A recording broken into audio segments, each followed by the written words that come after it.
working. Really? If not, it might just be for you guys. I don't know. So wait, if it's not going out beyond this room, let's just fucking call it, man. You know? Wait a minute. Here's the thing. I thought this was just for us. Yeah. Because I'm actually glad to see that the room is thinned out a little bit, because I enjoyed that last podcast a lot and it made me laugh, but it also made me fucking hate everybody that sits and watches people talk. It's like, fuck you. The podcasts are to mow your lawn or to fucking drive. Don't say that. Watch. Ours is a video podcast. Remember, people have to watch us, dumbass. I think we're trying to build fucking up the program. Well, it's fucking. Yeah. I'm hating people immediately. Is what my point is. I guess. I'm not saying my reasons are logical. But let's act for not these folks. Yeah, I just want to say first of all, Texas. I want to say that Ariel and Ava were fantastic. Clap for them one more time. I will say this. This is a very different podcast from theirs. I'm in the same... Very different. Some of the best... But there are some similarities. Yeah, we are also transphobic and homophobic, and we fantasize about fucking 14-year-old girls if they could just be a little older for a few minutes.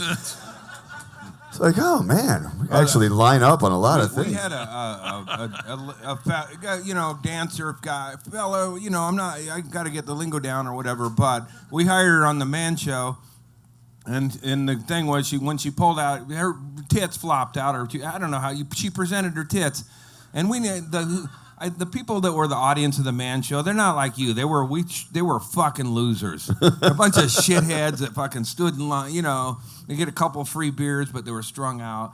So when a couple of tits show up, everybody, I knew what they're going to do. Woo, it's the best day of their life. But when her dick came out, then everybody turned ugly. Uglier. But I was happy about the whole thing. I was happy with it. And people like in some states we don't want to go to a bathroom with the transgender. Some of the best times I've had in life. Some of the most unexpected, weird. That I've only been to one gay bar, and that was when we were in Vegas, and it was like a garage-themed gay bar, and everybody was so polite. It was the best bar experience I ever had, and part of it was because Andy and I could comfortably walk into the bathroom together to do cocaine. Nobody even looked at us like we were weird. And you're the ultimate grizzly bear. Fuck, don't mess with that grizzly bear. That one's dominant, No, I can go and party with him, and then all the other bears are like, don't fuck with that guy. He belongs to the grizzly. I think we got a Disney movie in the works here. Not the old Disney, the new Disney that hates queers and I don't know. Yeah, the one that bought Fox. Yeah, those guys. Fuck those guys. I don't know if pepperoni's a good addition to a Bloody Mary. Well, I know it's not a good addition to a podcast. Good point. We usually have a fourth person with us, Greg Shaley, but he was busy being on the road with a successful comedian. So he's not here. So we do have a fourth spot. So I think first we're going to have... are you here? If James Inman is here... If James Inman is here, we can't get a hold of you on phone. We're not doing that. But if you're here, James, please, we would love Christine to have you. Levine's going to join us, everyone. James. Christine Levine, come on up and talk to us, Oh, man. no, it's not Jimmy? Shit. I was hoping James was here. Hurry the goddamn up. Not only do we usually have a fourth, but I'm usually looking at you guys on my computer screen because we do this via Skype. So this is odd for we us do our to be in the same podcast. room. If you've never seen our podcast before, we just started it a couple of weeks ago. We do it on Skype, so we're all in our own homes, and it's very weird. So we don't do this even together that much. It's odd to talk to these guys. We don't like to be that close to each other. Going, you guys should do it in your bathrooms. I mean, if you can get into any kind of, we're not, I don't know, we're not monetizing this shit, right? Yeah. So. Well, I'm not telling you we're monetizing it. I'm doing all the work, you cocksucker. You just show up. I have seen a lot of those issues with Andy shirts around town. I thought it was another guy. Yeah, you're in the title, but that's it. Oh my God. Well, I should get this is what happened with Motley Crue, I bet. Or, well, no, they shouldn't have drove that night. I'm not good with business, but don't let your lead singer go on the late night run. Yeah, you got to have a guitar tech for that. Yeah. Don't Skinner that shit. There's got to be. Or you could do it like Mishka and have your girlfriend carry his amp. By the way, that was the funniest thing I've seen at this fucking comedy festival. Dude. What was it? What happened? I missed that. Mishka had his girlfriend carrying all his fucking equipment out of here last night. Some woke motherfucker he is. Wait, I don't know what the I don't fucking know. misogynist. Listen, I'm not from Texas, but I don't know what the rules are about underage workers out here. Can underage workers even be in bars? I'm not even sure. And How can you fuck a child roadie? That just seems extra That's the messy. name of his next album. I was thinking book, but album is either way. I don't know. When I traveled with my kid, and I would always say, "Let me carry that for you. You're a youngster. You don't need to, ruin your back carrying heavy stuff. It's a lot of merch that's not going to be sold." I wish I had glasses so I couldn't see. It's Mishka here. I think he left. Anyway, it's funny. Look, the worst thing in comedy is to drag merch and then to drag it out after. It's the fucking worst. But then I was like, did I sell more than him? And I did. I sold $10 Well, more. the worst is it is the worst because you have all of this stuff and you think, oh, I can make a little bit of money after the show, but then you put all of this stuff out and then people don't want it. You got to hard and they sell just that. walk by you and then you're like, oh, Well, I could have just stood over in the corner Been like I sad. was going to and been sad. Now I have to have this be confronted by it. And you Gotta guys pack saw up me your as a shit. beginning salesman and then rise to the top when I pitched merch at the end of the show, which I have. So I'll set it up and then I get too fucking drunk. I'm positive nobody understood that story. Yeah. Nuh-uh. Which one? I don't even Exactly. know. I'm not even sure what we're talking about. But let's continue. We can edit a lot of this shit. You can take care of it. I will fix it in post. Stand by for editing, live audience. We'll put canned laughter over that silence. That'll be great. Everyone on the live feed is complaining about the quality of the video and the audio. Yeah. Keep talking. I'm gonna. It sucks here too. Clarity isn't what it's all about, man. Fucking, if it's on there, be happy. What are you staring at us on? You shouldn't even be watching this while driving, probably. Yeah. Are we? This is, all right. Hey, Is Christine's it, here. Hi, honey. Is it being recorded? Yeah. Oh, it is. Well, a lot of times we think we're recording, and then later they'll say, no, we didn't record that at all. Got nothing. So I feel like I should explain to everybody this podcast is called Issues with Andy, and we literally had one whole episode where we kept getting different ones would get on the phone with Andy to try to help him to get his microphone to work, and that was the entire podcast. So lower your expectations. That last podcast was fucking great. They had topics and fucking points, and they were funny. Lower them down. Yeah. If anything, you'll forget stuff you already knew from watching this one. You won't learn nothing. You'll be like, fuck, I had something I was thinking about. Now it's fucking gone. That podcast, it's a vodcast. And we drink vodka. They do come out every Friday. We're going for quantity over quality, I think. You want to hear? Clearly. You gotta have a goal. You want to hear a winning story from me? Yes. Last night, I sold a little merch. I had a 20. You've mentioned that. 20. Yeah, I had $30 in my wallet. Well, not wallet. I'm too drunk for that, but it was wadded up in my pocket.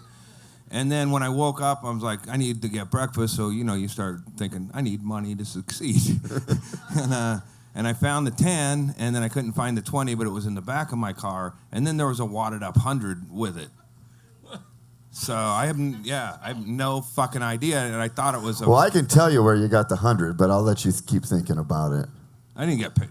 All right, how much you get paid for being here? Because I thought I got 20 from JT. Was Right. it a What did rolled up 100? No, it's a watered up. I'll fix it, JT. Don't worry. Might be mine. Yeah. You tried to give me the 100 when somebody asked you for a lighter. You tried to give them, instead of the lighter, you tried to give them a $100 bill. You know what I studied in? Which is probably why you only have one left. Yeah. I studied business in community college before I switched to law enforcement, and then they cut off financial aid, and I left. But I have an Associates of Arts degree if I ever go to Albany and have $35. But there's weed stores. You were so close. I know, there's weed stores, so I'm never going to get that degree. I can either have a fucking thing on my wall or a gummy. Jesus. Tough one. The gummy will do you more good, Yeah. frankly. So, but anyway, so I was at the Mexican place having breakfast, as I do every morning when I'm staying out near that road trip you get on and somebody will kill you. And I was having breakfast, and I was like, I don't know if this is a legitimate 100, but what a great place to try it. So I'll have a couple more mimosas, sure. Down the 100, and he looked at it, and he took it back, and he scrutinized it, and he gave me change. So winning, so it was real. All right, Yeah. you did it. Yes. It was a real 100. How did I get it? How did it end up in my pocket, not falling with my... Well, allegedly, you did comedy last night.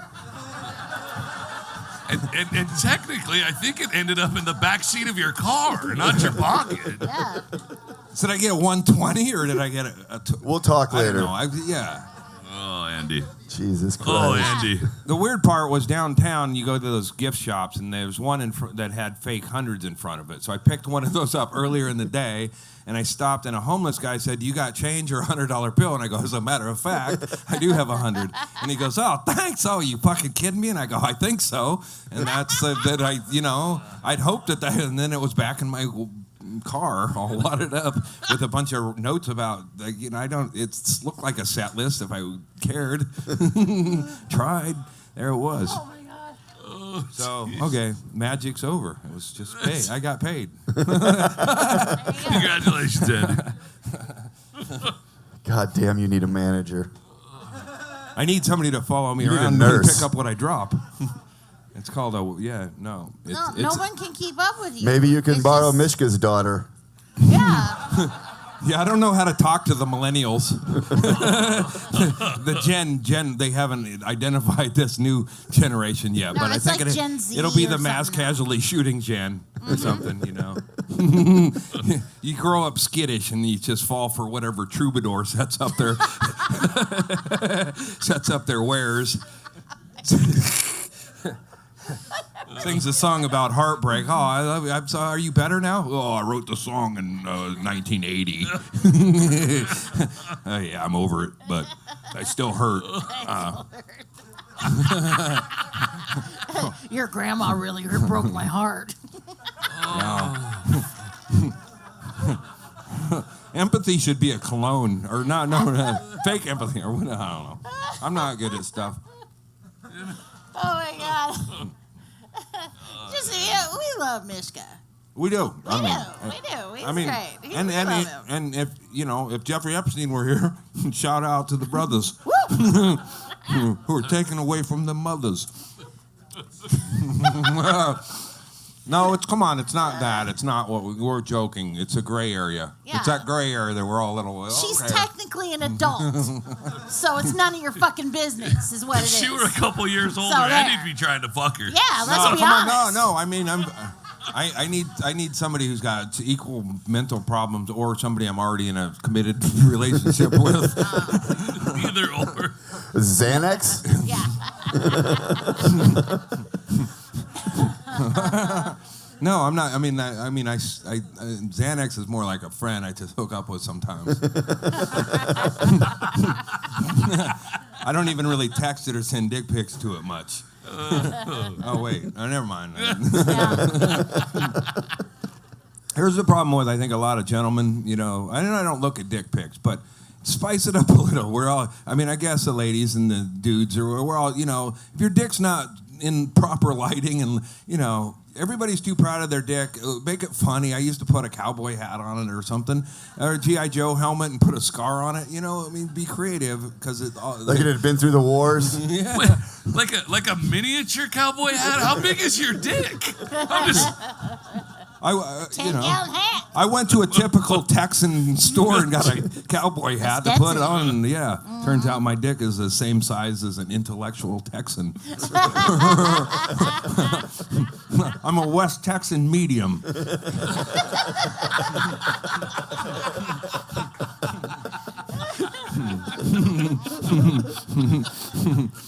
I got my first unsolicited dick pic from a 25-year-old the other day. Wait, I find that very hard to believe that first you both. Unsolicited.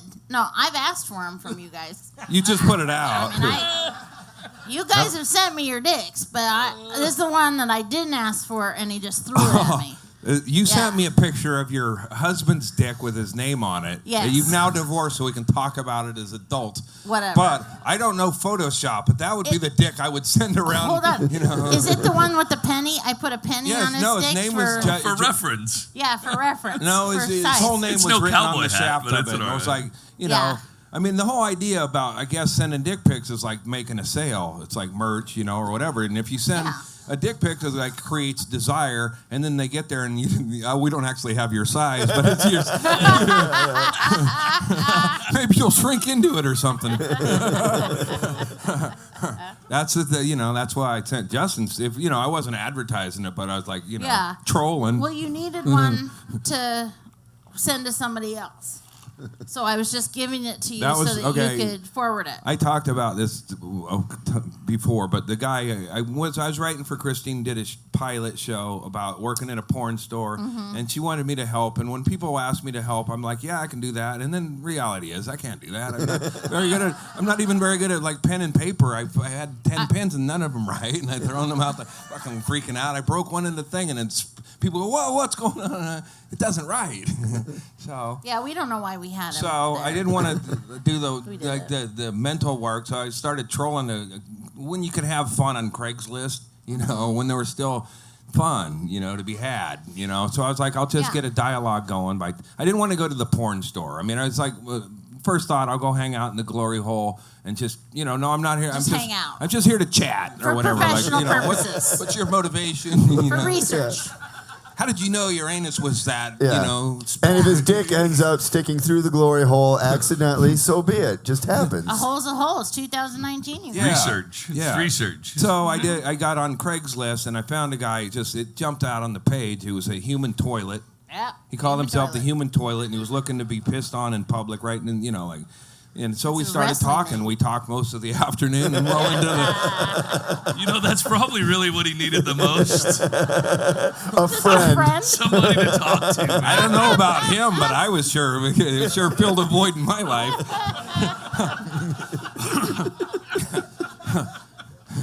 So then it got to it was a fascinating world.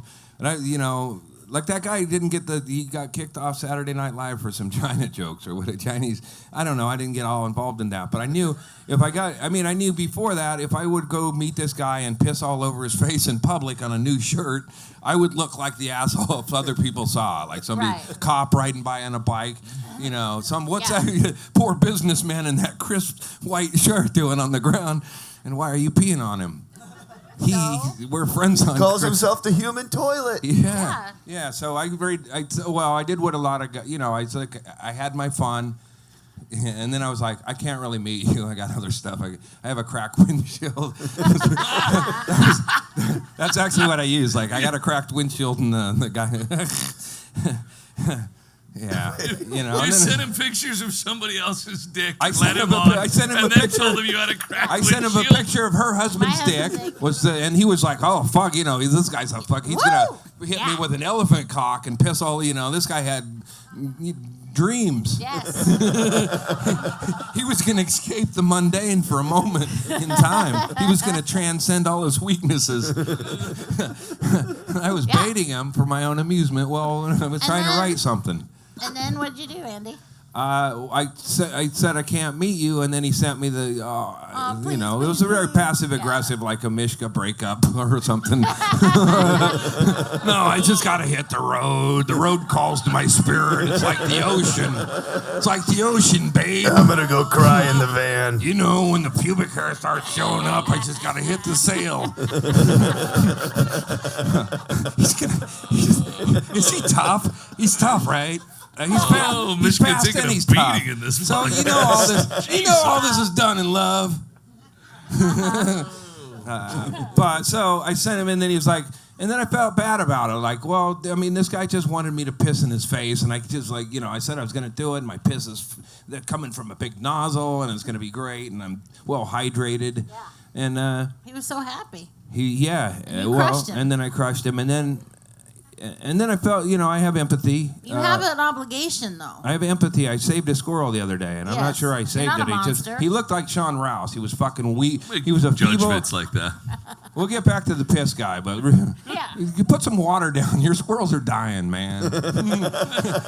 I'm from Oregon, and I rescued a 2-month-old baby squirrel. Come on, put some water down. Here in Austin, you did that? Yeah.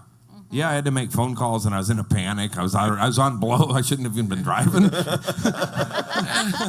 But a squirrel is like clarity. I'm fucked up, and I shouldn't be driving. And technically, I have probably drove a family of 6 off the highway to get the squirrel to the fucking wildlife refuge. But he made it. The most weirdly empathetic psychopath ever. This is the same guy that stuck stickers on a sleeping homeless guy while we smoked weed in Las Vegas in an alley. Always be branding. Always be branding. We'll do that. We'll put homeless, and that guy was walking around and go, what's that podcast on that guy's back? So I said I couldn't do it. I'm not going to do it. And then he's like, oh, well, it's me. And I know how that is, man. So I go, I'll do that. Wait, is this the squirrel or the human toilet? Both of them. Okay. So I tells the squirrel, get in the box, dude. No. So I sent him a picture of my urine. Said, here's, you can't. You're just teasing him now. You got to lay rules. What are you fucking with him for? I'm not Here's my dick. Here's my piss. Nope. I have a cracked windshield. When I sent him the cup of piss, and then I was like, you cannot be a doormat for someone who calls himself the human toilet. It's physically impossible, and it would leak, I think. I'm not good at plumbing, but you wouldn't put a doormat under a toilet. You got a point. Not in any scenario I had planned.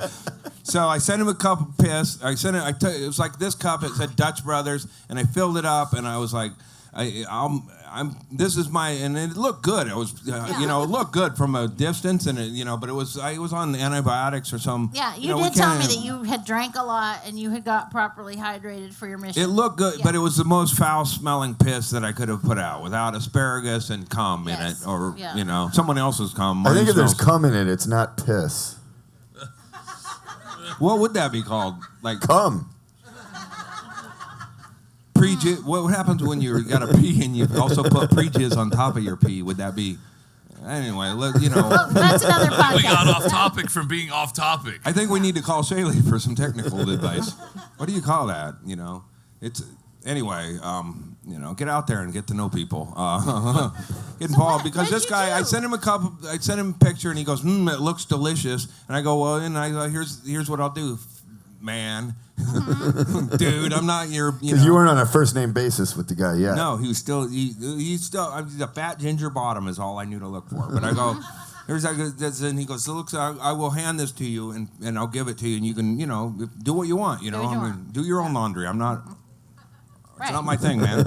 And then we agreed to that, and so I'm driving to Springfield, which is real close to where I live. And I sent him the picture of the cup of piss and the Dutch Brothers cup. And I go, I'm in Springfield. I assume that's probably, where most of those things fall apart over in Springfield. So I was driving there to the Dutch Brothers kiosk to get another. I was going to refill my cup with a mocha. And then I go, I'm headed to Dutch Brothers. And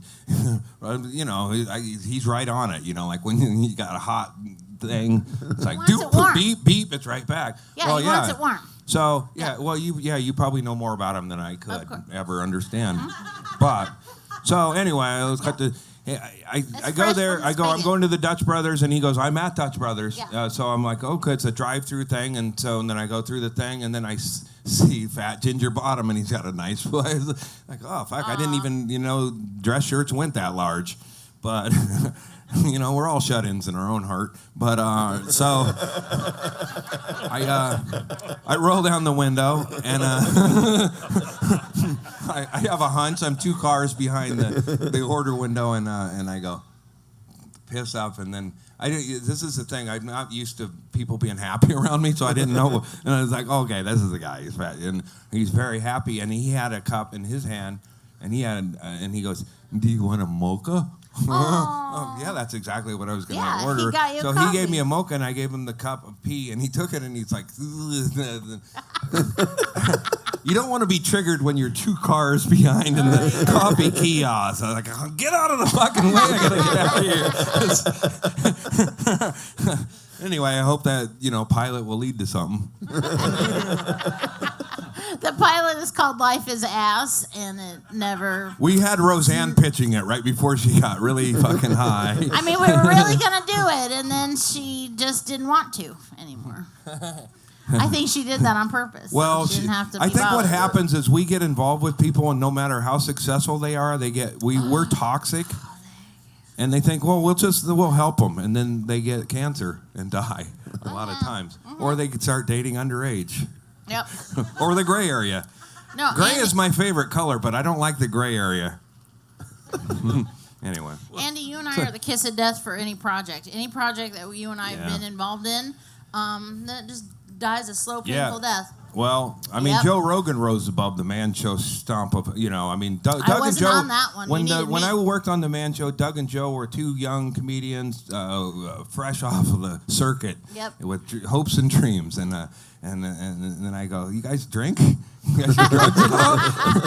They're like, no, man. Comedy's sacred, man. You don't fucking combine those things. And I'm like, okay, I would never do that either. And then, you sure you don't drink at all, Doug? And then, one thing led to another. Yep, you killed the Man Show. I don't know how true that story is. No, none of it doesn't sound right. I never drank so much in my life. Doug Stanhope was a fucking... He's the best drunk, and you should never just be around somebody who's that drunk all the time, because it's just fun to be drunk. I don't know. None of that, Let's cut the last 30 seconds, and then we'll add the issue of Andy where I was yelling at that clerk. Which one? Is there a story? Apparently the $100 thing didn't work out. There was another one where somebody killed, where I was like, oh man, this is the most weird fucking thing. He goes, no, I built that. Oh, okay, that makes sense then. What? I don't know. See? Exactly. No idea. Exactly. It's not just I'm you back guys. on my deck in Eugene, Oregon, smoking a bowl, doing a podcast. I thought that's what we were doing, live podcast. But live podcast to me means I don't say anything loud enough for my wife to hear negative about her or the Jehovah's Witness religion. Oh. She's a Jehovah's Witness. Well, she's in the system. She's in the farm system. She's coming up through the ranks. Yeah, going to the show. When you wear the boots and the long skirt, is it really that? Do you need baptism at that point? You didn't get her like that though. This is no. new. She got a. God tagged her with a head wound like he does. He's a funny fuck. He's a funny fuck. So I curse him a lot, and he hates me. We've never gotten along or whatever. And I'm the guy he's aiming at. He goes, you know what will be funny? I'm gonna fuck up his wife and eliminate his exit plan.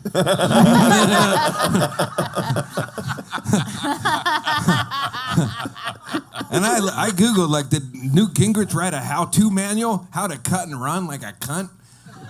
Because that's what But she had, it wasn't cancer, but we thought it was cancer at the beginning. But cancer has a conclusion. Her disease is an open-ended, like an open bar or whatever. Yeah.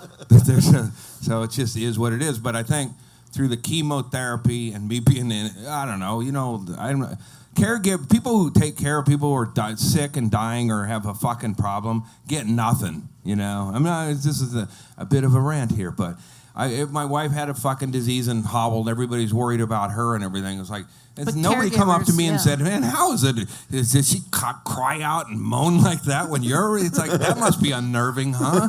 How are you doing? I didn't hear a lot of that. But Andy, to be fair, Andy, you really took good care of her from when she first got diagnosed for about a year and a half. Yeah, I thought there was you going to be an were end. super great. Yeah, I I was so proud Yeah, of you. unfortunately, she got better. It's like at the end of a season when they put a quarterback in. He's not going to play for that team any longer. He's merely auditioning for another job. You get a second wind.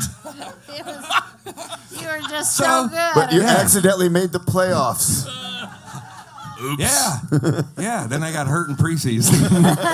Blew out a knee in Jacksonville, and the whole thing's fucked. But he did try. I mean, he was a different Andy. I did my best, you know. As fucked up as Andy might seem all the time to everybody, Andy is one of the most fucking compassionate, like nice, fucking genuinely good people true. I've ever known. He's And that's what causes a lot of the man. problems. There you go. Yes, that's For true. instance, this guy made a threat to my daughter, and he was a fucking cunt. I can't even get into that, but I was dropping my wife off at chemotherapy, and this guy kept calling me. And I'm like, "Yeah, you fucking cunt!" I'm trying to be competitive, to shut your fuck. And then he made this threat, and I was like, "Okay, my wife's in chemotherapy for 4 days. I'm gonna go murder this guy." Yeah. Because I just didn't want to, I wanted to be able to be there for my wife, and this was going to be distracting. So I went to Goodwill and got a bat and some tape and what you do. But I didn't kill him because I have empathy, and I looked at the distance between me and him, and it's 12 hours. Like, that's a lot of gas cans I got to put back. And I watched Dateline for tips, but you don't want your first murder to be like mistake-ridden. The stupid comedian booked a gig in the town that he traveled to kill his victim.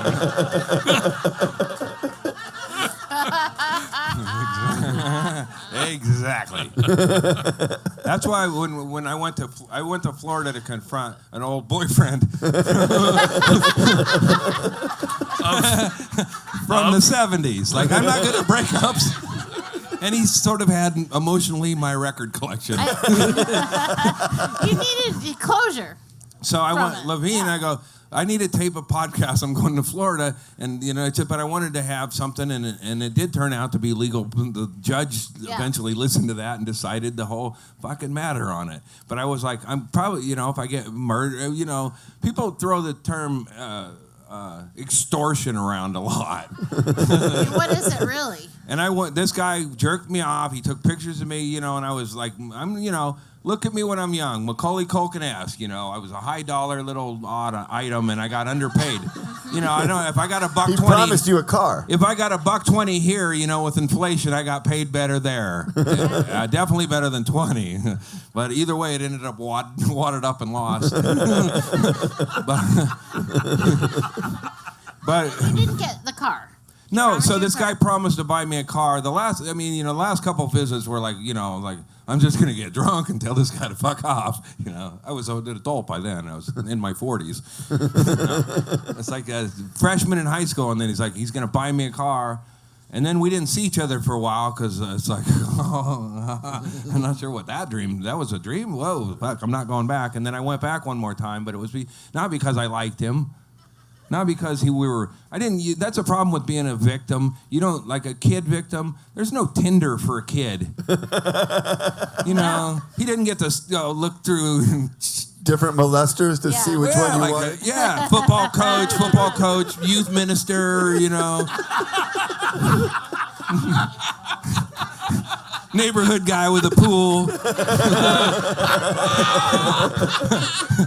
Oh, wheelchair. Yeah. Guy with hand braces. I'll take that one. That's who I like. If I had any tendencies at all, I saw George Clooney on that show, and I was like, that's kind of interesting. But not the guy. The guy who molested me looked a lot like Mr. Drummond from Different Strokes. That's who Conrad Bain. But only if Conrad Bain had been thrown down from a small airplane once. So he had like hand braces and all that business. So it's like, I guess I was kinky back then. I need a guy with more metal limbs. I used to jerk off reading them Doc Ock issues of Spider-Man. It turned me on. I was like, it's a weird subset. So when my dad was in the VA hospital, I started skulking around in my little outfit going, well, I need me one of them Crips. And I got one, Steve. When I got molested by him, he called himself Pat. But he had on his, we both drove nice cars. He taught me how to drive. That's the problem. One of the problems I have with it just ruined a lot of firsts. Like I learned to drive with Steve squeezing my leg, but back then it was Pat. So it was awkward. It was just Steve. It probably would have been reassuring. He's got like fucking gimpy hands, and he's squeezing. Ideally, you want your first hand job to have some strength behind it. So he ruined that too. It's like I don't know if he's tugging too weak or tugging. I used to say back in the day, I'd say like it would be like being jacked off by a GI Joe, like the Kung Fu grip. Like that.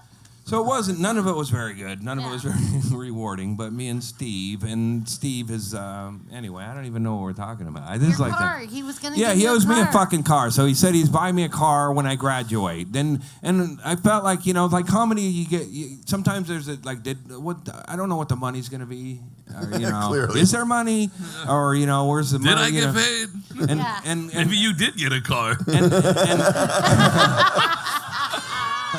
Is there another car wadded up in the back of your car?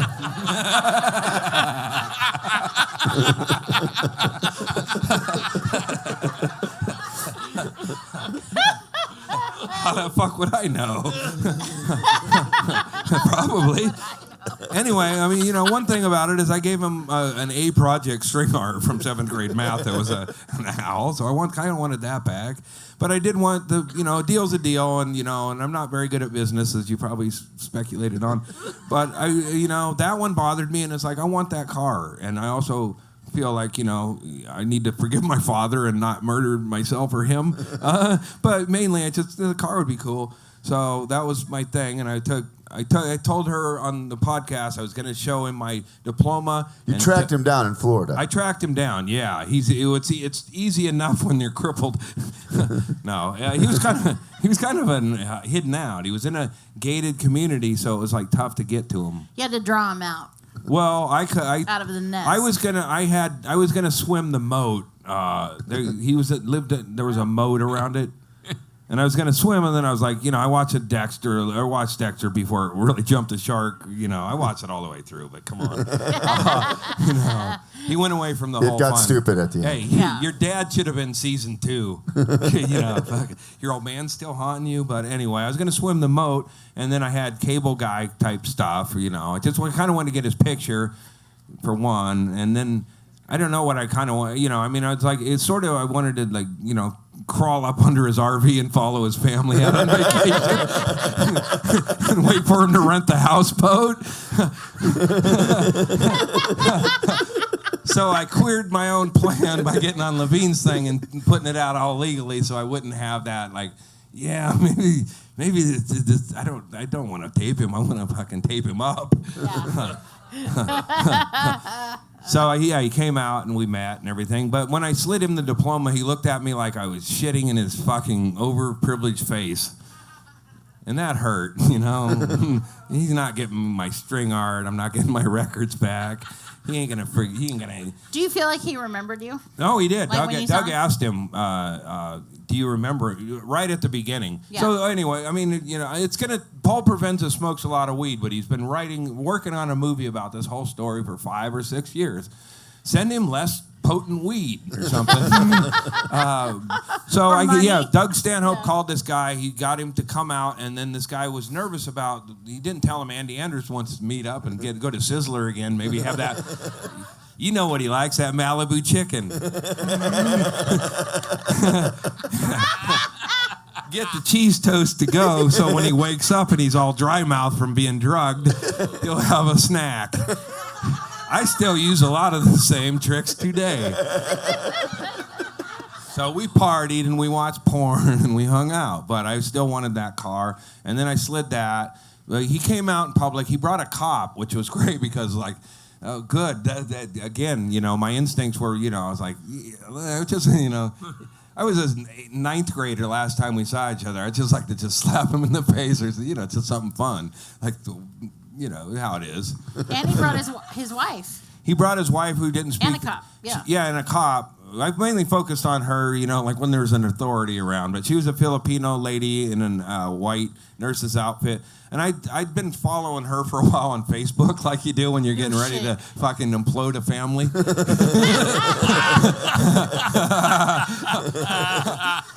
so I'd been watching her for a minute. And in fact, that's how I found him. Because the last name is Spleen. I can say that because I don't give a fuck, and I hope he's listening. Live stream this, you fat. No, he's not fat. He's in good shape. That was a bummer. You want to see your ex-lover has fallen apart. He actually looked more fit. Wait a minute. Oh my God, the hand braces came off. Wait a minute. Yeah, he's got a cane. Now maybe I could fuck you. Let's do some blow. Let's see what Yeah. Well, one of the things I learned about him in court is he was sober. He used to pour drinks, and I thought we were drinking together. Well, anyway, me and Doug were in court. It's complicated, but I was in court, and the whole thing was if this guy won, he was gonna fucking kill me. If I lost to this guy again, the pre-cum, I'll throw that up to childhood exuberation, I would like a copy of those tapes, like to put them up or whatever, but it was about, just some money.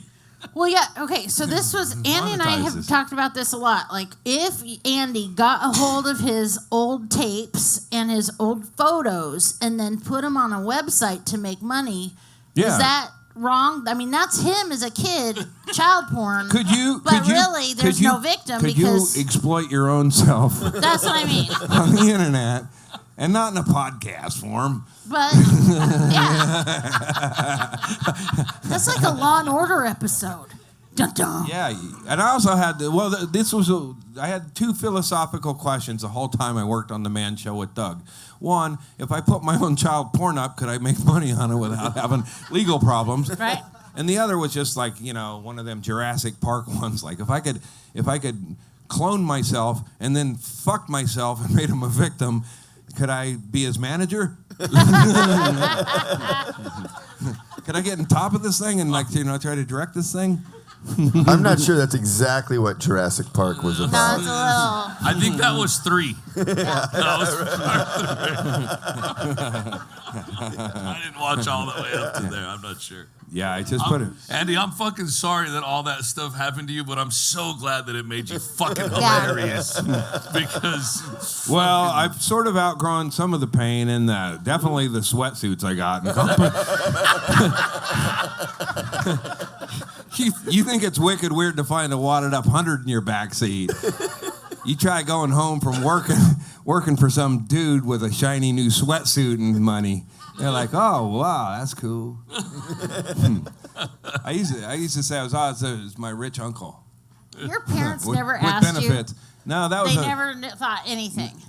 Never said I don't nothing. know. I don't.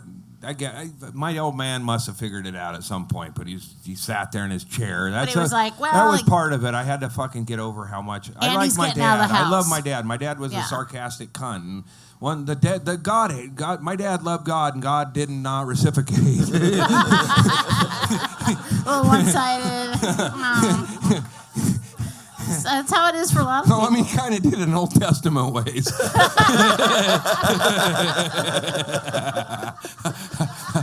How much can I lump on one man and have him still write Proverbs out? So my dad used to be about, I think he was 5'6". When he was paralyzed, we never stood him up to measure him. But he was probably about 5'6", 5'7", with legs, and then God sent him to anyway, his legs rotted off one at a time. I might have been responsible for the one. It's a lot to hump on a kid, but it's like, we needed a van, lift with a van, not some station wagon and a lift board. He's fat, sitting on a fucking lift board, and then it's like, oh, good. Come on, lobster man, you got this.